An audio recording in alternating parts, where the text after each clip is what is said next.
Hi Gina. Hi Ione. Hi everyone, I'm Gina, the senior editor of Polyester. And I'm Ione, the founding editor-in-chief of Polyester, and this is the Polyester Podcast, a feminist pop culture podcast dissecting the discourse on a weekly basis. Before we start, if you're a fan of this podcast, please make sure to like, rate and subscribe. And if you really love us, you can sign up for a podcast membership where you can join our WhatsApp. It's changed. We're on WhatsApp now. And get on our Instagram close friends for only £3 a month. Do we have any reviews, Ione? We do. 5 stars, one of my favourites. Gina and Ione are the best, and I love their banter and perspectives. Listening feels like I'm having a chat with friends. Thanks for making the show. Which is very cute. What? It sounds like we wrote it. That is by Totally Derashos. You can't see it. Via Apple Podcasts in the US of A. Oh, thank you. That was very kind. What are you waiting for? How are you doing that? I was just watching you put your phone down on the desk. Yeah, I was trying to minimise the noise. Do it silently. Yeah. I was trying to work out how you'd go about it because we both got so many accoutrements on our phone. Got 5 charms. 5 charms. If you are a phone charm maker, please, can we get them? Yeah, someone said to me the other day that I treat my phone better than I would treat a child if I had it. Buy it more things. I love it. I think it's why wouldn't you have it be as silly and fun as possible? Anyway, contrary to popular, this is Girlhood. We're not doing the podcast on our phone charms. We are doing it on dun dun dun. These are the days of girlhood. Gina's favourite song. I don't think it goes like that. Yeah, it does. It goes, these are the days. Yeah. These are the days. Famously can't carry a tune. These are the days of girlhood.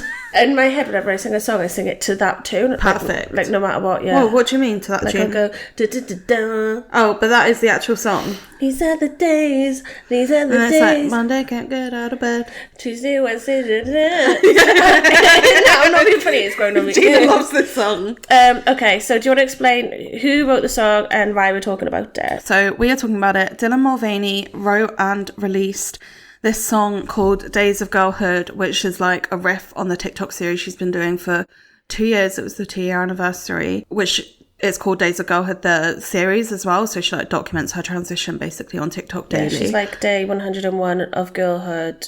I got my first pair of pantyhose. What? Pantyhose? Well, she's American, isn't she? I'm trying to make sure that I'm historically accurate. Yeah, fair enough.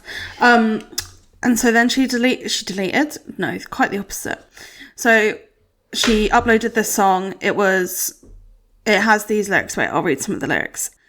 Monday can't get out of bed. Tuesday morning, pick up meds. I feel like I'm in those W magazine things, when they make the actors sing the songs. No, it's we think of 22 Jump Street when he does the slam phone. Wednesday, retail therapy. Cash or credit? I say yes. Thursday, had a walk chain, didn't even know his name. Weekends are for kissing friends. Friday night, I'll overspend. Saturday, we flat for drinks. Playing wingman to our twinks. Couldn't be more true. Sunday, the Twilight soundtrack. Cues my breakdown in the bath. These are the days. These are the days. These are the days. She's got it on bang on the money, to be honest. That's my week. That is your week. Except you don't flat for drinks. I don't pick up my own meds. Back to learned helplessness. So there's been a huge backlash on the internet. Dylan made a follow-up video herself where she basically, I think she surmised it in the best way, that she said the fact that both Conservatives and Liberals agree that this is the most annoying song ever made was no small task. And then she pats herself on the back. So basically it's angered TERFs who are saying what the hell does a trans woman know about girlhood, blah, blah, blah, blah, blah, blah. But then it's kind of bringing in, so me personally, I associate TERFs with middle-aged, middle class, upper middle class, white, British women. I know there are TERFs in America obviously, but I feel it's such a huge culture here of being a TERF. Yeah. So that's what I kind of relate it to. But then also, obviously, in the States, there's all the alt-right people and Trump supporters. But I think what's unique about this is that the backlash began with loads of people making TikToks, youngish girls, cis women, making TikToks being I gave birth. What the hell do you know about girlhood? Also, obviously, massive TW for transphobia in here. Yeah, I think it's weird seeing it come from a younger generation. People our age that look that don't look like a Tory. Do you It's know the what I same mean? people who like try to be like think to like culture critically about the Barbie movie, for example. Like they're trying to like, I think they're not trying to be TERFs. I think they're trying to be like against diminishing womanhood to like going shopping, but I don't think the song does that. It's not like the only representation of what being a woman is. It's just a silly little song. Yeah, so I watched the video. I will read some of my notes. So it begins in a mid-century pink house, like the kind of one you see on Peerspace if you ever look for a bedroom, or a Peerspace for a shade. A bedroom. If you're ever looking for one bedroom, they have crystals on their eyebrows, which I thought was interesting because it's very dated. So one of the first lines is, girls like me gotta learn the basics. So I feel like that makes it obvious straight away that it's about trans women. Like it's about like someone, like girls like me have to learn the basics because they weren't conditioned as women growing up. Yeah, and there's like so much in it as well, like about that. Like, she's like, my sister taught me how to do this, and she clearly means like, yeah, like my mum taught me how to do this. Yeah, and then she's like talking about the dolls, like, come on, like it's clearly not about cis women. Yeah. My other note is she's got that annoying Chris TikTok guy in the love heart in a frame. You know, the one that's always hanging out with Meghan Trainor? Yeah, the one who was being rude to someone at like Billie Eilish was like, there's loads of influencers here. Oh, yeah. It was about him, and everyone was like, yeah, he is annoying. Was it about him? I think so. I think people pieced it together. Wow. So I thought it was quite interesting that people were denouncing it because it's like, what? So I just looked at your notes and it says nice font at the end. It was like a nice 70s font. I feel like we've seen this type of thing like lots and lots and lots. It already kind of looks quite dated, the video. Like, also, I'm not saying this is shady, like, so parts of it reminded me of the Shrell pool party because they had a pool party but it was all like trans women, and obviously in Shrell it was that, but like all fat women.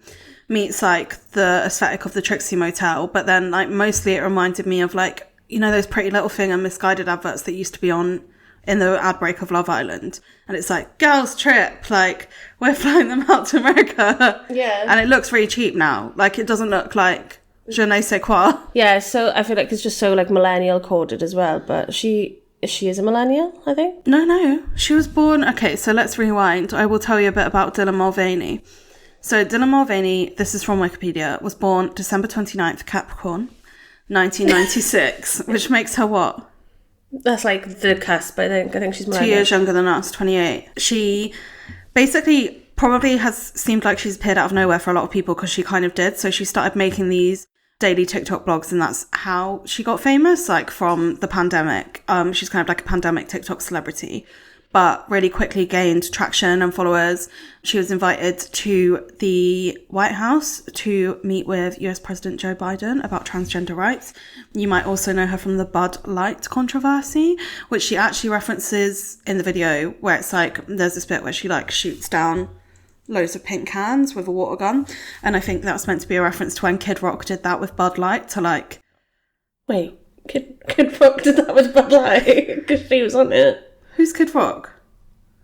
Like the musician? Yeah, he did it with Bud Light to like protest against Dylan being in it. That's so funny. Did you not know that? No. Yeah, so alright. How many cans did you purchase to do that? Yeah, literally. So yeah, she was like, she did like SponCon for Bud Light, and then everyone was like, oh, America, what the hell has it gone to? Like, the woke left has gone mad.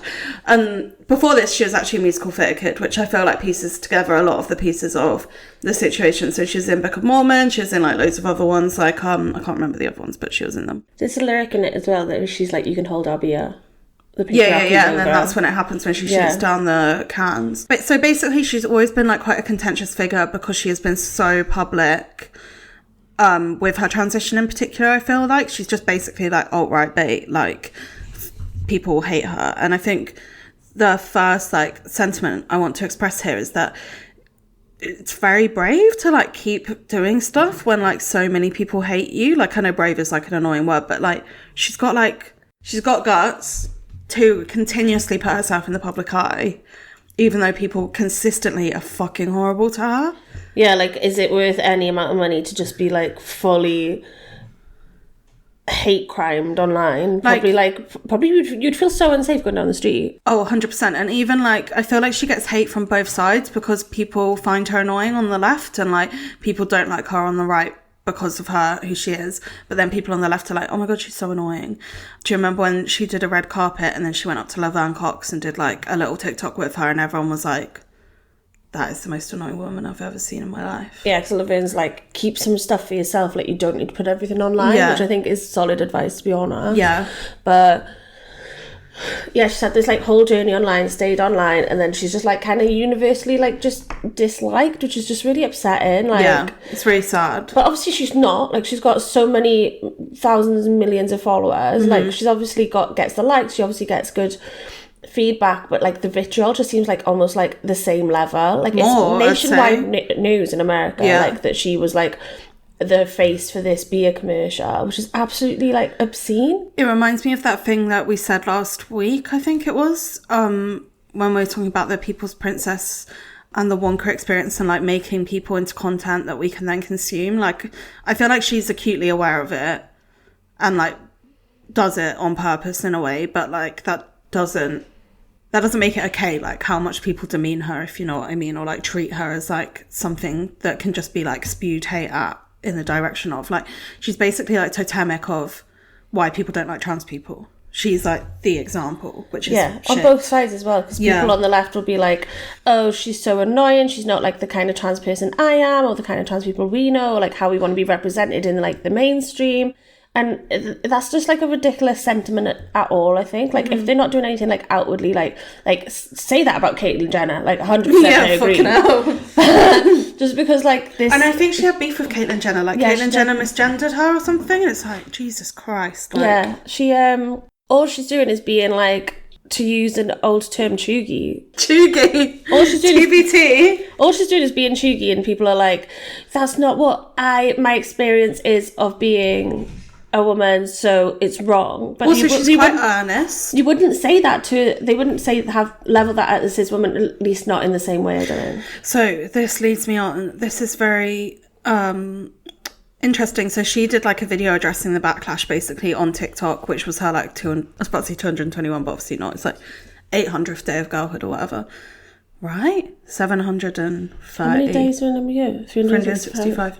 Anyway. That completely. So she said she knows it's tongue-in-cheek. Art should speak for itself if you can call this song art. So she kind of like is in on the joke. Said that thing about liberals and conservatives hating her. She said like Rebecca Black's Friday was her main inspo. And also Perfect Day in Legally Blonde, which, anyway, like Perfect Day is a perfect song.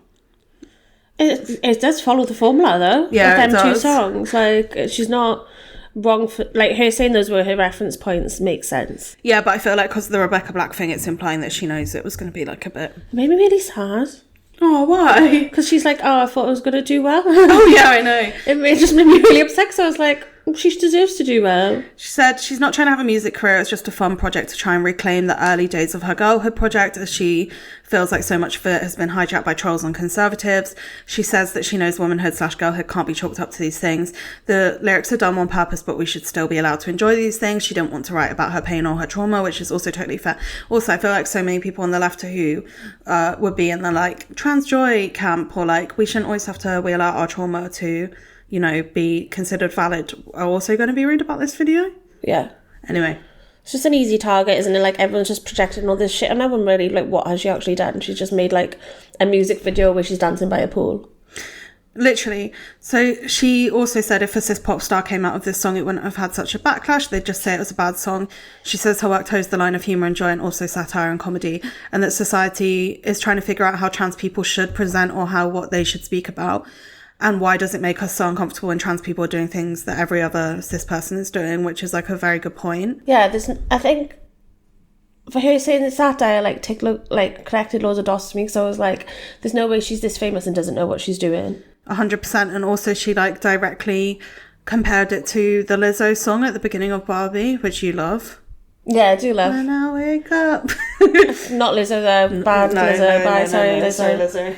Not sorry, Lizzo, actually. Oh, no, actually. Lizzo. And that, like, everyone loved that song because loads of people were saying, oh, did we not learn anything from Barbie? Like, Billie wrote a beautiful, like, profound song about, like, not being able to figure out her place in the world, blah, blah, blah, blah, blah, blah, blah. And it's like, oh. Yeah, but what performed at the Oscars? Like, no one's kicking off that he had his little Ken song. Also, these lyrics, I feel like, not that they're not super profound, but they are kind of like comparing light and shade. Like, it's like, weekends are for my kissing my friends, but then I have a breakdown in the bath and have to go get my meds. Like, it's not just being like, do you know what I mean? Like what, sorry? So Halima actually wrote a essay for Dazed, shout out Halima, in defense of Dylan Mulvaney Girls of Days of Girlhood song. While girl trends have been heavily criticised, many young women argue that they have helped them reclaim parts of their femininity that they were denied growing up. So why is it such a problem when trans women participate? The song is silly, reflects how girlhood is often spoken about online, from girl math to girl dinner, lazy girl, that girl, girl therapy, vanilla girl, clean girl, coquette girls, and so on. Wow. What? You just rolled that off really well. Mulvaney's song simply indulges what we saw in 2023, women leaning into frivolity and childishness that many argued they were denied in their younger years. And her kind of argument is that, like, Dylan's not the problem, girl trends are, which is interesting. Because we love the girl trends. But I disagree, yeah. We've done a whole, like, we've rolled the tape. We love the girlhood. So, but it made me think, because I feel like we have kind of been swept up in the girlhood is for reclaiming your childhood thing. And then, so I went to the cute exhibition at Somerset House, which Gina is annoyed about. Yeah, I wanted to go. Oh, I wanted to go. I wanted to go. Well, you can still go. I'm going again. When are you going again? I'll tell you after. Okay. So the cute exhibition at Somerset House, it was basically looking at cute as like a phenomenon. And it had everything. It's sponsored by Hello Kitty. It kind of started with like mid-century kitsch and even earlier stuff, actually, like Victorian pictures of cats. But then it went through to like cute as subversion, kind of like how cute is so appealing because it always has this dark underbelly that, you know, it's like concealing a darker secret kind of thing. And it made me remember, because my brain's been really bad recently, that like the girlhood that we kind of came to the internet with and like popularized through early polyester wasn't about like a reclamation. I also write about this in my book. It wasn't about a reclamation of pink, like ad nauseum, is that the right thing? Like as it is. It was about taking the things that oppressed us and subverting them. So like making something cute, but then making it a bit scary as well, which I feel like also is exactly what polyester is about and like always has been. So it's like presenting these ideal versions of femininity, but then subverting them so it kind of like exposes more of the reality of like what womanhood can be.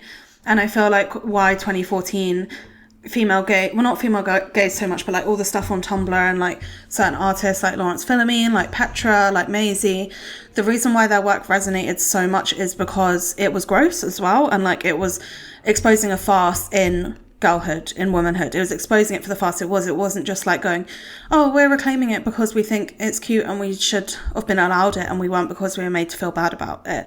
It was saying like, we've been so heavily gendered through marketing, this is our way of like saying fuck you to it, kind of. Yeah, therefore I agree. I think it can never just be as straightforward as reclaiming something like that, because it's something that was forced on us. And we are all suffering under patriarchy, so why can't any of us, like all of us should be allowed to reclaim these symbols and subvert them as we wish. And that, I think that message has become so convoluted because it's been, that aesthetic in particular, a watered down version of it was so accepted into mainstream aesthetics, like advertising aesthetics, and it was basically swallowed up by the thing it like purported to hate. And then we had a few years of people being like, boo, pink bad, and now everyone's like, Sandy Liang, bows. So people are kind of forgetting of like the radical roots that started it from. And what made me remember was at the cute exhibition, Hannah Diamond, who is a PC music artist. She's a photographer, but also a pop star. And she was like early in PC music with like Cutie and Sophie and like all of those girlies. She had like an installation there, and it was like basically them playing music videos in like a room that looked like a cloud. And it had like little TVs in it that were basically playing a series of music videos that represented cute on a loop. And some I disagree with. They had Vroom Vroom on it. Yeah, not cute. I don't think Charlie XCX Vroom Vroom is cute. But then when I walked in, it was Katy Perry California Girls, which I feel like loads of people are making a comparison to with the Days of Girlhood. Like, oh, why could Katy Perry do it and not Dylan? But then people are clapping back at that on TikTok and being like, because Katy Perry was in 2000 and whatever it is. Like, we've learned so much since then. And it's like... what are your thoughts? What are my thoughts? Yeah. Oh, I was just really enjoying the the tirade. I think, yeah, and when I was reading this and we were talking about it, like, after you've seen the exhibition and then, like, obviously rereading your research, I was like, it also, I think it does just, like, circle back to being cool. Like, Kim Petras has been doing this shtick for years. Like, she's literally got a song about being like, we go shopping and I spend all his money. Mm-hmm. And, like, that's, like, such a gay anthem. But because people have this, like, definition of what cool is, because Dylan doesn't live up to that in their, like, eyes. She must be doing it on purpose. She just doesn't get afforded the same, like trust that she's being ironic, or like the same trust that she's like got a point of view. They're just like, this girl's stupid and she's doing it like, and she's damaging it all for like the rest of us. Mm-hmm. Yeah, so I wrote that like her doing up housewife in the video and like talking about shopping seems ridiculous because obviously it is, but I feel like because of the internet now we take everything at face value. Like we don't interrogate the intention behind content, we just like assume it is doing what it says on the tin and what it looks like, which is interesting. Because if we took it back to like PC music, which kind of like pioneered this type of music and this aesthetic and all of this, like obviously we're talking 10, 15 years ago now, but it was similar then. So then they had like lots of, Sophie used lots of voice distortion and like the aesthetics were super like pop, bubblegum pop. It was all art projects. Like I remember QE literally did something at like Freeze and like they were immediately put into art spaces and there was an assumed irony about it. Yeah. But now, like 10, 15 years on, that aesthetic has infiltrated the mainstream so much that we get to the point of Dylan Mulvaney and people just taking it as if she doesn't know that history as well. It's also seeing people as like one-dimensional, like, oh, she's been earnest online, so her doing this music video must be a continuation of that earnestness, which isn't really fair. Like, she hasn't... You need to... like understand those like layers of irony, and you also need to like, she's literally just said as well, like, I'm being satirical, like I'm being partially earnest for sure. These are the things that I do enjoy about Girlhood. We all probably enjoy some of it to some extent. Yeah. But just saying that in a song doesn't mean that I'm saying that this is the resolute definition of Girlhood. And then I also thought it's interesting because like as I got further into the thought and me and Gina were talking about it, I remember that Sophie got really heavily vilified at the beginning of PC music because she was like anonymous basically.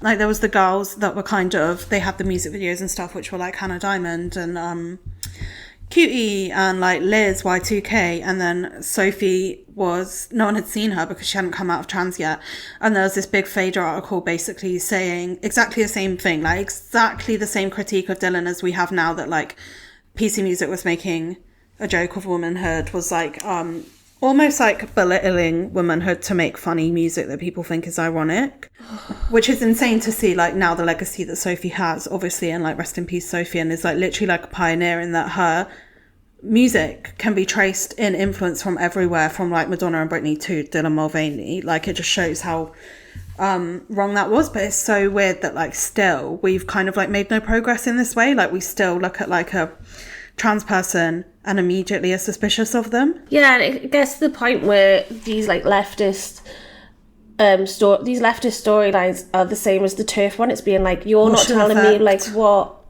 womanhood is. She doesn't understand what womanhood is because she's trans? Maybe not, but womanhood is actually like pain and suffering. Women are born with the pain built in. Like we can't sell ourselves to the fucking masses as like girly and fun because that's not serious enough. Like it's a fucking pop song. Yeah, let it just be that.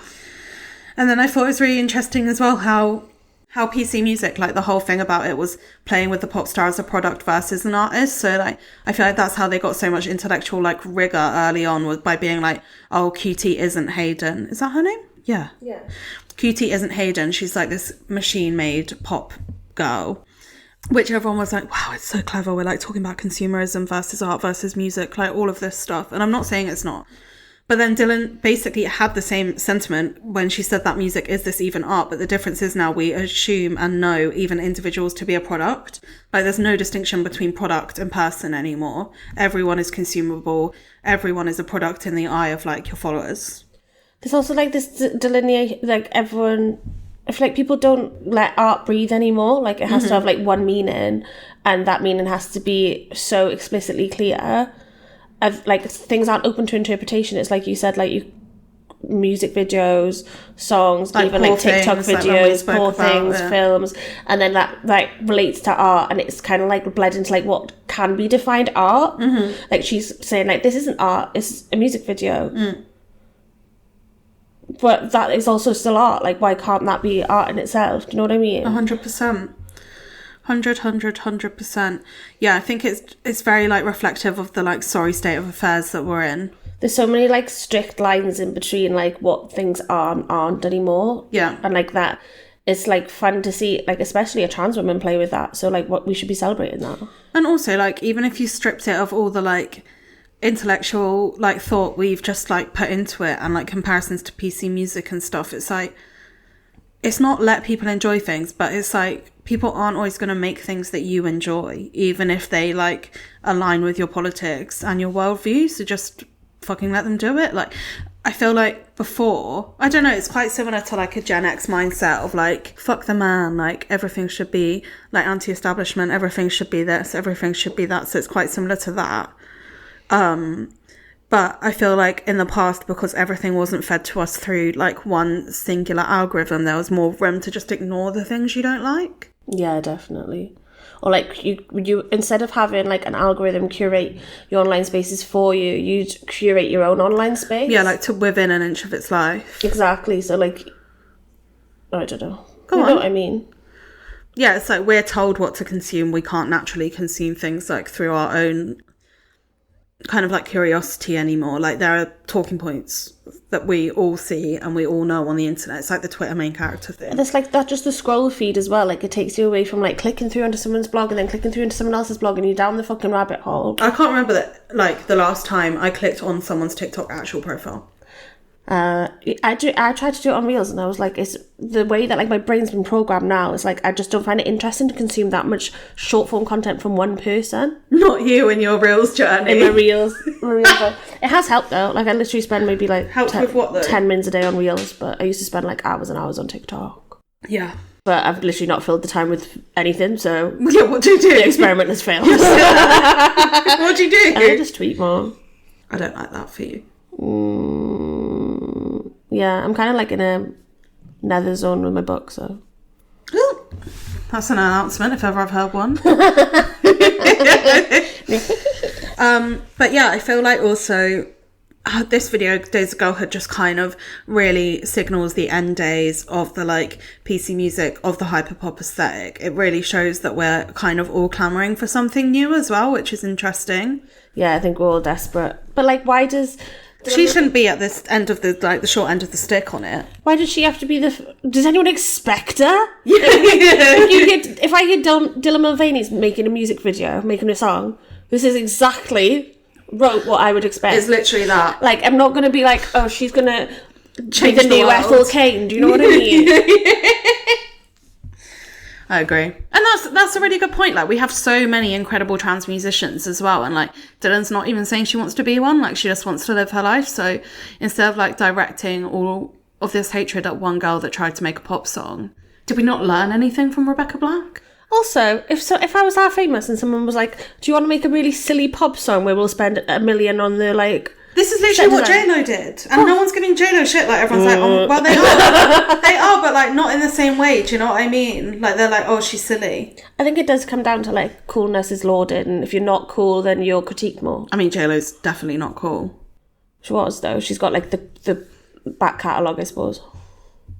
I'm just thinking of that video that went viral that I sent in the studio group chat of like her with her messy hair being being like, this is how I used to run around the Bronx. Imagine I just did a crazy little girl. Imagine I said that. No rules. This is how I only used to run around Brighton. See, look, what did I say yesterday? We're not hitting with each other with sticks in the street. Yeah, so there's an environmental club in school, which is clearly very important. I said that's not very much in class. That's embarrassing. You're not just hitting each other with sticks in the street. In Brighton, you were hitting each other with sticks in the street. Oh, okay. Thank you, everyone. Too long didn't read. Leave Dylan Mulvaney alone. Yeah. Girlhood belongs to us all, and it's the differences that make it beautiful. And some people are embarrassing, and that's fine. They should be allowed. Let them live. Yeah. Thank you, Gina. Thank you, Ione. Thank you to the listeners and to Olivia for editing. We will see you next week. Love you. Bye.